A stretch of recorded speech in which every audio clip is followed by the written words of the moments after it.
السلام علیکم۔ آپ دیکھ رہے ہیں قاصر ٹی وی کی خصوصی کاوش سیرت مصطفیٰ جان رحمت صلی اللہ علیہ وسلم سیریز۔ سامعین و ناظرین، اس سیریز کا تیسرا حصہ سماعت کیجیے۔ نبی پاک صلی اللہ تعالی علیہ وسلم کی زندگی سے اگر یاد الہی کو الگ کر دیا جائے تو باقی جو کچھ بچتا ہے وہ خدمت خلق ہے۔ آپ کے مذہب میں اللہ تعالیٰ سے تعلق پیدا کرنے کا دنیاوی وسیلہ صرف یہ ہے کہ انسان اللہ تعالیٰ کی مخلوق کا خادم بن جائے۔ آپ کا ارشاد گرامی ہے، سید القوم خادمہم، یعنی قوم کا سردار قوم کا خادم ہے۔ آپ کا یہ بھی فرمان ہے، تمام مخلوق اللہ تعالیٰ کا کنبہ ہے، اور اللہ تعالیٰ کے نزدیک سب سے محبوب انسان وہ ہیں جو اس کی مخلوق کے ساتھ بہترین سلوک کرتے ہیں۔ حضور صلی اللہ علیہ وسلم کا ذاتی نمونہ یہی تھا۔ آپ بچوں کے ساتھ بے حد محبت کرتے، ان کو پہلے سلام کرتے، بعد میں پیار کرتے، بوڑھوں کی پوری عزت فرماتے۔ حضرت صدیق اکبر رضی اللہ تعالی عنہ اپنے بوڑھے اور نابینا باپ کو بیعت کے لیے لائے تو فرمایا، تم نے انہیں کیوں تکلیف دی، میں خود ان کے پاس چلا جاتا۔ ایک روز آپ کنویں پر غسل کے لیے تشریف لے گئے۔ ایک صحابی آپ کی طرف پشت کیے چادر تان کر کھڑے رہے۔ جب حضور فارغ ہوئے اور صحابی نہانے لگے تو آپ بھی اسی طرح چادر تان کر پردہ کیے رہے۔ صحابی کو آپ کی یہ کیفیت کیوں کر گوارا ہو سکتی تھی؟ التجا کی، یا رسول اللہ، میری جان آپ پر قربان، آپ یہ تکلیف نہ فرمائیں۔ ارشاد ہوا، جیسے میں انسان ہوں ویسے ہی تم انسان ہو۔ اثناء سفر میں آپ نے ایک منزل پر قیام فرمایا۔ کھانے پکانے کا انتظام ہونے لگا، بکری کے ذبح کرنے کی تیاری ہوئی۔ صحابہ کرام میں سے ہر شخص نے ایک ایک کام اپنے ذمہ لیا۔ ایک نے بکری ذبح کرنے پر آمادگی ظاہر کی، دوسرے نے اس کے بنانے اور صاف کرنے کی خواہش کی، تیسرے نے گزارش کی کہ میں پکا لوں گا، چوتھے صحابی بولنے ہی لگے تھے کہ حضور نے فرمایا، میں ایندھن کے لیے جنگل سے لکڑیاں لاؤں گا۔ صحابہ کرام نے نہایت ادب سے عرض کیا، ہماری جانیں آپ پر قربان، ہمارے ہوتے ہوئے آپ کو کسی کام کرنے کی حاجت نہیں۔ تو فرمایا، رفیق وہ ہے جو رفیقوں کا شریک کار ہو۔ یہ نہیں ہو سکتا کہ تم کام کرو اور میں بیٹھا منہ دیکھا کروں، مجھے حق کے رفاقت ادا کرنے دو۔ چنانچہ آپ جنگل سے لکڑیاں جمع کر کے لائے اور ہمیشہ ایسے مواقع پر رفقا کے ساتھ برابر کے شریک کار رہتے۔ مسجد نبوی کی تعمیر ہوئی تو آپ بھی مزدوروں کی صف میں شامل تھے۔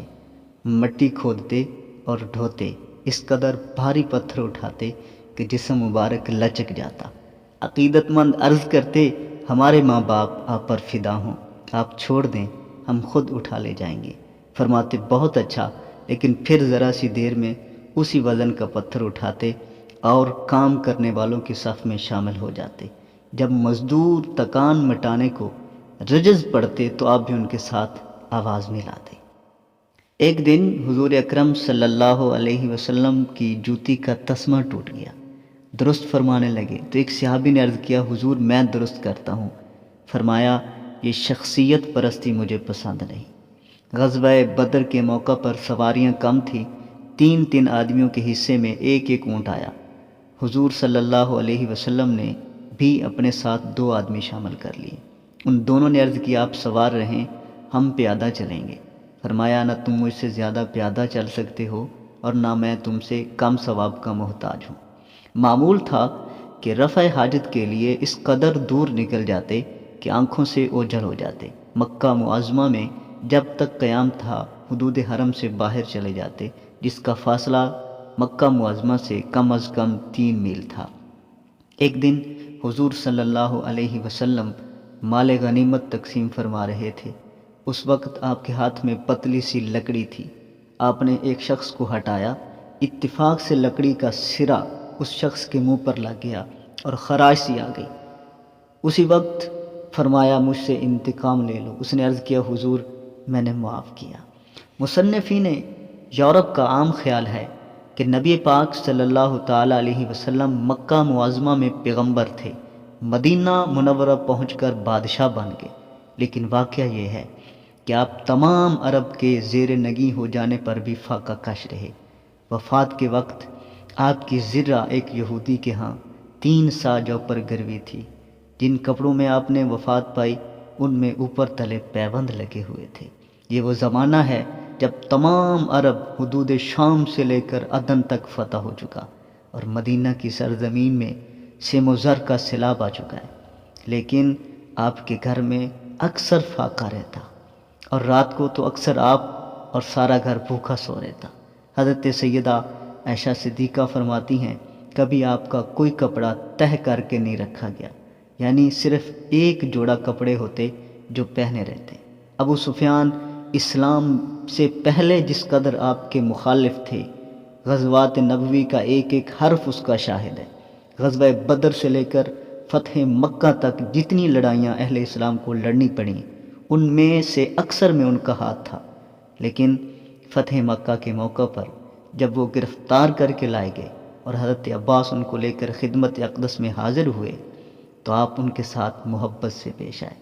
حضرت عمر نے گزشتہ جرائم کی پاداش میں ان کے قتل کا ارادہ کیا، لیکن آپ نے منع فرمایا، اور نہ صرف یہ بلکہ ان کے گھر کو امن و امان کا حرم بنا دیا اور فرمایا جو شخص ابو سفیان کے گھر میں داخل ہو جائے اس کا قصور معاف ہوگا۔ کیا دنیا کے کسی فاتح نے اپنے دشمنوں کے ساتھ عفو و درگزر کی ایسی مثالیں پیش کی ہیں؟ ایک دفعہ 2 شخص مجلس اقدس میں حاضر تھے، ایک معزز اور دوسرا کم رتبہ تھا۔ معزز صاحب کو چھینک آئی، لیکن انہوں نے اسلامی شعار کے موافق الحمدللہ نہیں کہا۔ دوسرے صاحب کو بھی چھینک آئی، انہوں نے الحمدللہ کہا۔ نبی پاک صلی اللہ تعالیٰ علیہ وسلم نے حسب معمول یرحمک اللہ کہا تو دوسرے صاحب نے شکایت کی۔ آپ نے فرمایا کہ انہوں نے اللہ تعالیٰ کو یاد کیا تو میں نے بھی اللہ کو یاد کیا، تم نے اللہ تعالیٰ کو بھلا دیا تو میں نے بھی تم کو بھلا دیا۔ ایک روز آپ مسجد میں تشریف لائے، صحابہ کے 2 حلقے قائم تھے، ایک قرآن خوانی اور ذکر و دعا میں مشغول تھا اور دوسرے حلقے میں علمی باتیں ہو رہی تھیں۔ آپ نے فرمایا دونوں عمل خیر کر رہے ہیں، لیکن اللہ تعالیٰ نے مجھ کو صرف معلم بنا کر مبعوث فرمایا ہے۔ یہ فرما کر علمی حلقہ میں بیٹھ گئے۔ ایک دفعہ ایک صاحب خدمت میں حاضر ہوئے اور عرض کیا کہ میں تباہ ہو گیا۔ ارشاد ہوا کیوں؟ اس نے کہا میں نے رمضان میں بیوی سے ہم بستری کی۔ آپ نے فرمایا ایک غلام آزاد کرو۔ وہ بولا غریب ہوں، غلام کہاں سے لاؤں؟ ارشاد ہوا 2 مہینے کے روزے رکھو۔ وہ بولا یہ مجھ سے نہیں ہو سکتا۔ فرمایا 60 مسکینوں کو کھانا کھلاؤ۔ اس نے کہا اتنا مقدور نہیں ہے۔ اتفاق سے ٹوکری بھر کھجوریں کہیں سے آ گئی۔ آپ نے فرمایا لو غریبوں میں خیرات کراؤ۔ اس نے عرض کیا اللہ کی قسم جس نے آپ کو پیغمبر بنا کر بھیجا ہے، سارے مدینے میں مجھ سے بڑھ کر کوئی غریب نہیں ہے۔ آپ بے ساختہ ہنس پڑے اور فرمایا اچھا تم خود ہی کھا لو۔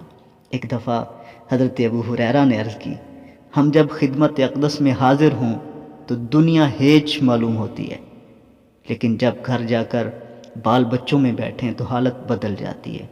فرمایا کہ اگر ایک سا حال رہتا تو فرشتے تمہاری زیارت کو آتے۔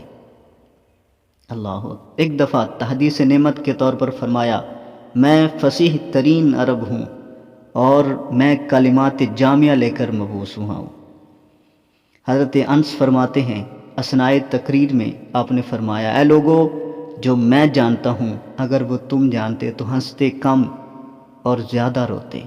اس فکرہ کا ادا ہونا تھا کہ لوگوں کی یہ حالت ہو گئی کہ منہ پر کپڑے ڈال کر بے اختیار رونے لگے۔ کسی شخص کی کوئی بات ناپسند ہوتی تو اس کے سامنے تذکرہ نہ فرماتے۔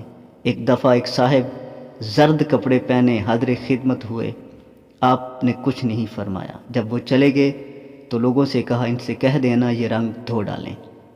کسی غزوہ میں ایک صحابی کا ایک غار پر گزر ہوا جس میں پانی تھا، آس پاس کچھ سرسبز بوٹیاں اور پودے تھے۔ اس صحابی نے عرض کیا یا رسول اللہ، مجھ کو ایک غار مل گیا ہے جس میں ضرورت کی سب چیزیں ہیں، میرا دل چاہتا ہے کہ وہاں گوشہ گزین ہو کر ترک دنیا کر لوں۔ آپ نے فرمایا میں یہودیت یا نصرانیت لے کر دنیا میں نہیں آیا، میں تو سہل اور آسان ابراہیمی مذہب لے کر آیا ہوں۔ آج کے لیے بس اتنا ہی۔ اگر آپ کو ہماری ویڈیو اچھی لگے تو اسے لائک کر دیجئے، اپنی رائے کا اظہار کومنٹس میں ضرور کیجئے، اور مزید ویڈیوز کے لیے قاصر ٹی وی کو سبسکرائب کر لیجئے۔ اللہ حافظ۔